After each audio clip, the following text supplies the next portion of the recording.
Welcome to ET Now earnings call, and TCS has started the earnings season to talk about the way forward, to talk about what lies ahead for the sector, for the company. We now have with us the CEO, Rajesh Gopinathan, and NGS, the CEO. Gentlemen, thank you for joining us.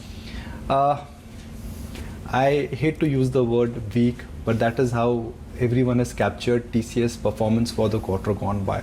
So on one side, there is a visible slowdown, and the other side, there is a visible uptake in order book and employee addition.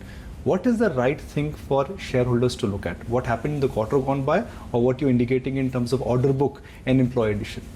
Both should be looked at, and there is no taking away from the fact that it is a moderate quarter and came in lower than what we had originally expected, even at the start of the quarter. So there is a slowdown, no two ways about it. And the employee addition is also a reality because it is a longer cycle plan. We have always been speaking about it that we are going to be rationalizing our entire talent pyramid as we build out scale in this whole digital space.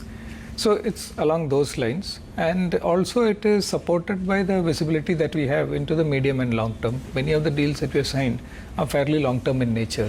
So there is very strong base demand case that we have. The volatility is a reality that we need to live with, and it has taken us by a bit of surprise. So we'll do some amount of tweaking of it. But the build out on the talent capability, we have restructured our training capacity. We have inducted 30,000 new freshers into the bottom of the pool. We have done this across the world. We have brought in 400 new campus hires, freshers in US, 100 from Europe. We have brought them into India for a 3-month internship program. So these are all very structural investments, which I don't see us stepping away from. More importantly, these are very important for what we see as unfolding in terms of the demand environment. Okay, Rajesh, I don't want to get this one wrong, but just to clear the air, when we met at the beginning of the year, which is April 2019, if I use the word double digit, the consensus view on the street and the body language of the management indicated that this could be a double digit growth year for TCS. But if I look at what you've declared in H1 and assuming that H2 would be slow, double digit growth for TCS may be a tall order. Absolutely. Double digit is going to be challenging, but I don't think, I know that the market is a bit taken aback. It is a challenging ask, but we stay back on the same focus of how to bring it back. And if you look at multiple elements, there are a lot of structural strengths. So industry sets mostly other than the two that we spoke about are doing well. Life sciences continues to be at more than 15%. Telecom has come back into double-digit growth. Manufacturing is nicely improving quarter on quarter. Its year-on-year growth rates are improving, and the deals that we have and we are currently executing will continue that momentum, leaving aside a completely unknown thing. So multiple industries are tracking on the double-digit track. We need to get back into the retail and the BFSI side and see how to build out on that side of it. So I'm not, we are not taking our eye off getting back there, but this is where we are, and we need to take fresh guard, and that's what you're going to do.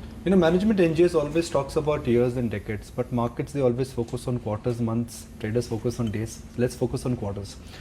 When Rajesh said that this quarter or the quarter gone by has slowed down, what went wrong, and what are the chances that the comeback may not happen in this quarter or the next quarter, which is 2 more quarters of FY20 get washed out? What are the chances that it may happen? I think retail came a bit surprising for us this quarter. Thought that we are on a good track, and we faced a little softness than what we originally thought of.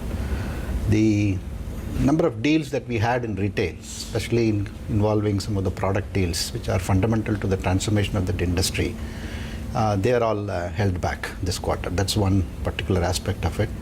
Banking financial services, I think, we called out that there are some softness in the areas of capital markets, and some large banks, they are a little bit concerned about the delays in Brexit, and they're rethinking of how they should be doing things.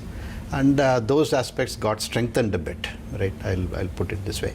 But fundamentally, we don't see, a problem, in the sense that if you look at our customer bands, we have across the board, whether it's a $1 million clients, $5 million clients, $100 million clients, all of them have been growing. Number one, we have added almost three clients in the $100 million plus band. So we are enjoying a great relationship with our customers, right? The opportunities are there. Digital continues to grow. Order books are about 6.3 billion, are all-time high. Last 6 quarters, this is the best thing. Digital order books is also continued to grow. I think digital is going to give us the resilience that we need, right? Put it this way, in this kind of thing. But banking financial services is the one to watch out, clearly. Here, there again, the large banks, large global banks is the one which they are looking at Brexit, because they all counted in their own business plans that Brexit would have been done and dusted, interest rates would go up, their revenues will uptake, things like that. But that has taken a relook on their front, which means that they are reevaluating their own spends, their own business models and operating models, which is, I think, a short-term aberration in my opinion. Short-term, in our industry, we also look at, when I say near-term, it's about 1 to 2 quarters. Right? So what you're saying is, again, very important that you feel that we are nearing the end of the soft patch. It's not going to be a long winter for the BFS and the retail vertical. We certainly hope so. I think even in the order book, if you really look at it, $2.2 billion worth of order book came from banking financial services, right? And we have been, for the last 6-7 quarters, our order book or total contract value versus our revenue, it's about 1:1.2. We have been consistently doing that or above. So I think we believe that we are kind of bottoming out, but we never know how the BFSI especially is hostage to the macroeconomic indicators. Okay, Rajesh, so what will come back first, margins or top line? Difficult to say. See, think about it this way, that take a cricket analogy. You went in for lunch with a good score. Come out, the ball is reverse swinging a bit. So we need to reset it and adjust and rebuild on it. But I am quite confident on both sides. So there is, as I said, demand visibility. I wouldn't characterize this quarter as something that went wrong. It is about something that slowed down faster than what we anticipated. The margin side, the build out is structural, and that will continue. It is not something that will immediately yield results, but we are very, very confident about where we are. So over the course of the last 2 years, we have onboarded almost 60,000 freshers. Attrition remains under control. We have significantly revamped our entire training infrastructure to be able to completely reuse this thing. We'll do some moderation on hiring on the lateral side, on the experienced hiring going forward. So some amount of tactical adjustments we will do, but it is something that we are in for the slightly longer term. Okay. So I have a very simple follow-up question, Rajesh, which is that when digital was less than 15% of your total revenue, your margins were way higher than where they are right now. After that, your order book has increased. After that, you managed to increase your digital business. You had a little bit of currency advantage also because of the weakness in rupee. Yet margins have gone to a multi-year low. And this is where the trouble could start, because if you go below now, you actually would be going below what your prescribed earlier guidance band was. So, because remember, not too far back, just 4 quarters back, we were back in our target band. Since then, actually, the exchange environment has been very, very volatile. So, while the rupee looks to have depreciated against the dollar slightly, it has significantly appreciated against everything else. So, even if you look at our year-on-year numbers, both rupee and dollar are lower, 3 percentage points lower than our CC terms. That never happens. That shows the kind of volatility that is going on. So there has been only a very negative impact on margins from the currency side of it. And on top of it, investments have been going on. It is not just investments in digital, it is also investments into moving into transformational deals. We have spoken about the Business 4.0 framework, and that's building out very nicely. We have been investing into the what we call the whole digital marketing and TCS interactive side of it. A lot of domain capabilities that we spoke about, monetizing that into the product side of it, that is still at early days. In our annual report, we shared multiple cases of what the kind of work that we're doing. These are all groundbreaking work for the company and positions it very nicely.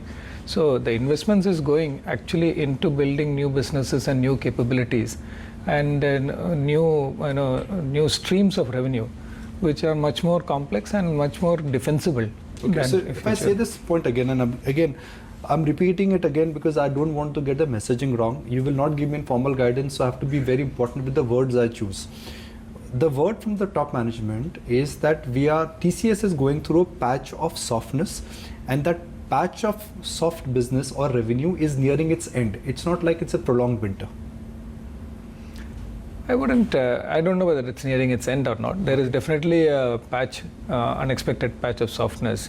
Q3 is 3 quarter. You got to give me a sense there.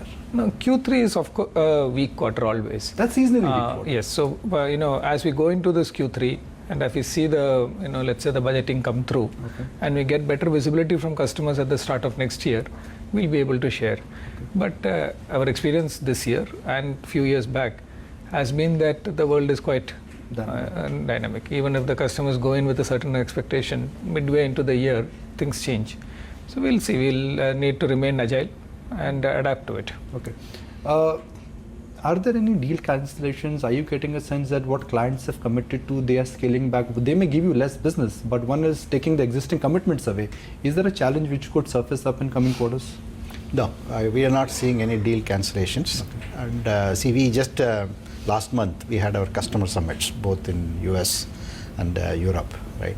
We had a fantastic gathering of our customers. Each one of these, more than 250 to 300 of our top customers, top management from our customers came in. They're a bit cautious about the economic situation and the Brexit type of issues.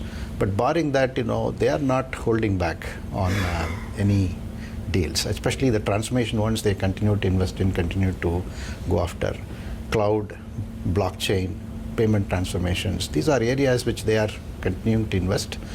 Leveraging the ecosystems and harnessing abundance in the Business 4.0 framework is something that they are hooked onto it. Yeah. They're building their ecosystems and then leveraging some of the partner network that we have built using our co-innovation network. So I don't see that there's any deal cancellations or momentum in terms of their transformational spend. Yes, in terms of the business as usual, run the business, they're a bit cautious in terms of what they would like to actually do, right? And how they can continue to automate, continue to optimize, that is there. But overall, I think the digital is there to stay. Transformation is there. They continue to focus on getting their growth back and getting their global business model and operating model cleaned up. Okay, Rajesh, last question. And I distinctly remember we had this chat when you took over as the CEO, and that time you announced a buyback. And the lines which you said was, look, I've got one more arrow in my quiver, and I'm using buyback. The buyback option after this budget is not a tax efficient option. How would you continue to reward your shareholders? Because for IT companies, giving cash back and doing buyback really re-rated the stocks. The net economic value has to be optimized. Today, the choices we made in the past and the choices we made currently are all a reflection of where the jurisdictional environment is. So we are committed to a stable capital allocation policy, which is to return 80 to 100% of our free cash flow to our shareholders. The means of doing it will always keep getting tweaked as the regulations around it get changed. So today dividend is the most tax efficient way of returning money to shareholders, and I think that is the decision to drive it. If we see the board looks at both efficiency as well as multi-stakeholder considerations, and if there is a balance to be made, we'll make accordingly. So there is no plan to increase cash levels disproportionately higher. The free cash flow would be returned. No, we have already, if you look at what we have returned, announced in this dividend, it's approximately similar to what we returned last year through the buyback scheme. So the amount is approximately in that same ballpark. And so the payout will continue at that kind of a range.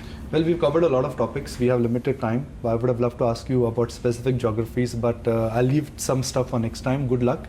And I think the messaging is clear that, look, it's not been a great quarter. Things may shake a bit, but I'm sure TCS will come back on front foot and hit the sixer again. So good luck for coming quarters, and thank you for joining us. Thank you. For the moment, back to the studio.